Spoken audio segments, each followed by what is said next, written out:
aim saya adalah menjadikan Kementerian Pemuda dan Olahraga ini menjadi kementeriannya generasi milenial dan Gen Z. Saya ingin memang memastikan ketika kita diberi kesempatan hari ini sebagai Menteri Pemuda, saya ingin juga bisa mendorong dan mengangkat anak-anak muda seusia saya dan di bawah saya, bahkan di atas saya juga, untuk memastikan bisa menjadi anak muda unggul. Banyak anak muda ketika berpidato itu grogi, takut gitu loh. Saya juga awal-awal. Pak Menteri 20 tahun udah ketua AMPI kan luar biasa. Saya pas jadi ketum AMPI awal-awal grogi juga. Belajar sih, belajar. Apakah latihan di depan cermin seperti depan cermin, terus banyak minta ajarin senior-senior juga yang memang saya lihat public speaking-nya bagus. Sampai hari ini pun saya masih belajar.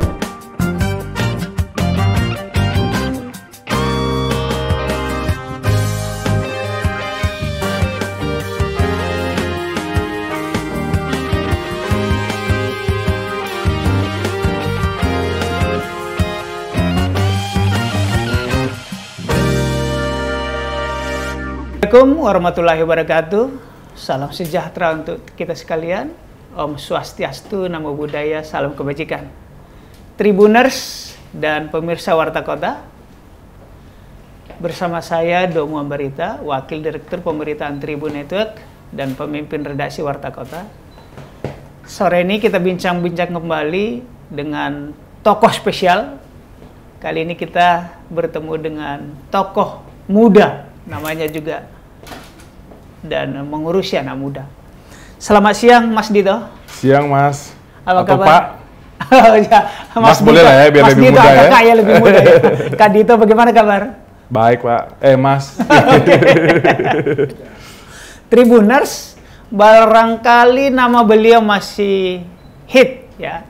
Tepat 14 hari lalu, tanggal 3 April, Kak Dito ini nama lengkapnya adalah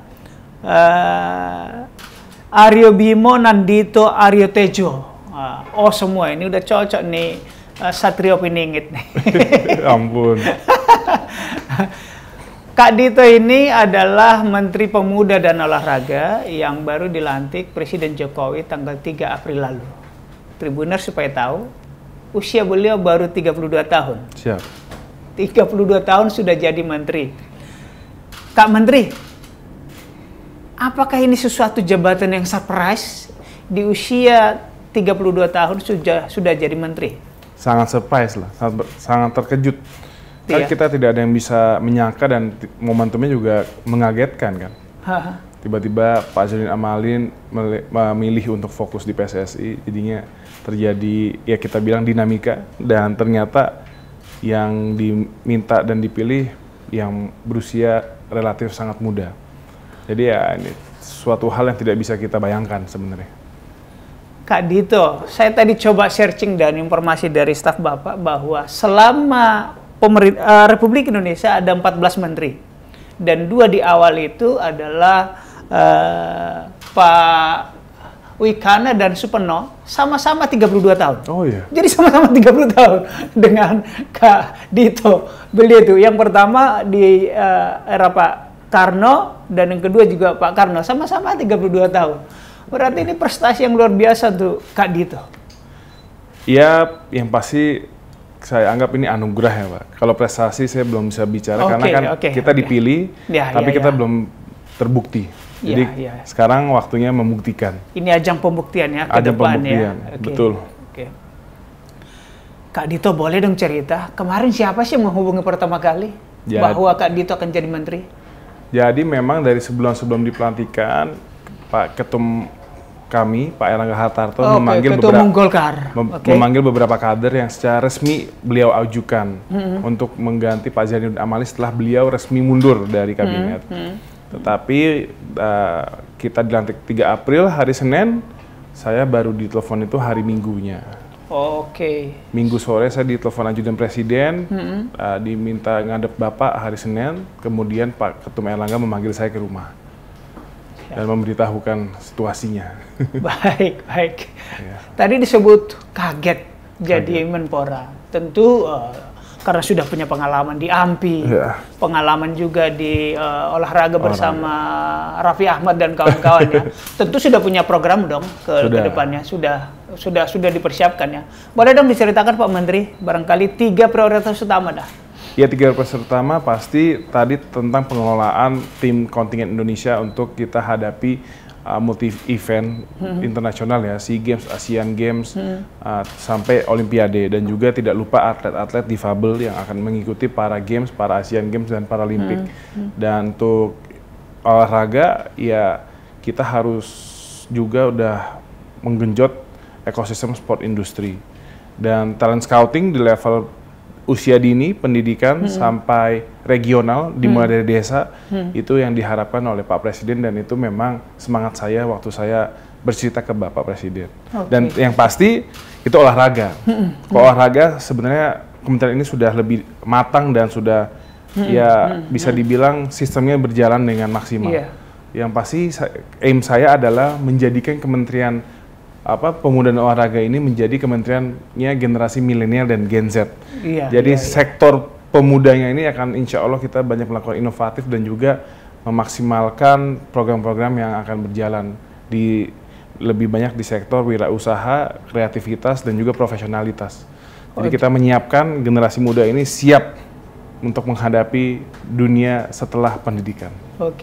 Karena tadi ada 2 nomenklatur ya, pemuda dan olahraga. Kalau olahraga relatif siap, tapi pemuda ini yang pemuda memang dari postur anggaran itu sangat jomplang dengan olahraga. Saya bisa dibilang 5% bahkan 10% dari total anggaran di Kemenpora. Yang sisanya adalah olahraga. Tetapi ya itu dia, alhamdulillah kita kan masih muda, dituntut kreatif, jadi kita mengedepankan Kemenpora ini bukan hanya pelaksana di internal, tapi kita harus menjadi orkestrator dan dirijen di sektor kepemudaan. Jadi kita akan banyak melakukan kolaborasi dengan berbagai pihak dan stakeholder. Gitu. Ya menarik, karena memang kita lihat kalau sensus penduduk 2020, betul, dan di pemilu 2024 usia di bawah 49 itu 60, tahun itu 60%, sekitar 100 sekian persen, gitu. Tapi 100 sekian juta. Kalau saya tidak mau melihat anak muda sebagai objek seperti itu ya, tapi saya kan sebagai anak muda, saya ingin memang memastikan ketika kita diberi kesempatan hari ini sebagai Menteri Pemuda, saya ingin juga bisa mendorong dan mengangkat anak-anak muda seusia saya dan di bawah saya, bahkan di atas saya juga, untuk memastikan bisa menjadi anak muda unggul ke depannya. Kira-kira ada program yang sudah terpikir yang konkret untuk anak-anak muda ini? Jadi sekarang yang kita akan rencanakan adalah pertama mendorongnya dibentuknya prestasi hub. Jadi kita membuat wadah ini, anak muda itu bisa menemukan akses dan kesempatan dan juga knowledge. Jadi 3 hal itu yang kita akan fokuskan. Karena mungkin selama ini sudah ada dilakukan, tapi mungkin tidak terlalu masif dan maksimal ya. Jadi tidak terintegrasi. Jadi kan menurut saya yang namanya anak muda itu mereka butuh diberi kesempatan, pengetahuan dan juga jaringan. Itu tadi akses ya. Akses. Punya ilmu tetapi punya akses ya kan. Iya, baik. Kak Menteri, ini menarik juga. Usia 32 tahun sudah memimpin AMPI. Mulai kapan memimpin AMPI? Mulai kapan berorganisasi? Ya, ini kan menarik, karena tidak semua orang tertarik di organisasi di dunia yang sekarang digital. Alhamdulillah saya waktu jadi ketua umum AMPI juga termuda juga waktu itu. Usia berapa 26 tahun. 26, berarti 6 tahun lalu ya? Iya, 6 tahun lalu. Jadi saya kalau dibilang termuda, udah sering termuda. Waktu jadi ketua umum sepeda ISI, DKI, itu juga termuda, usia 24 tahun. Dan waktu alhamdulillah setelah AMPI jadi termuda juga ketua DPP Golkar. Tapi makanya saya selalu bilang, ya sekarang saatnya sudah bukan cari predikat termuda, tapi insya Allah tersukses. Iya, dan amin. harus amin. paling selamat, itu paling penting. Amin. Siapa role model yang Kak Menteri untuk menjadi orang muda tetapi saya mau bilang agresif, progresif gitu? Ayah kah? Tokoh bangsa kah? Saya kalau role model itu tidak ada yang spesifik, tapi saya tuh seperti merangkum dan ambil intisarinya lah. Saya kayak kita lihat kalau Pak Erlangga Hartarto, kita lihat beliau ini sosok yang apa ya, berproses itu juga dari bawah. Jadi saya melihat kesabaran dari beliau.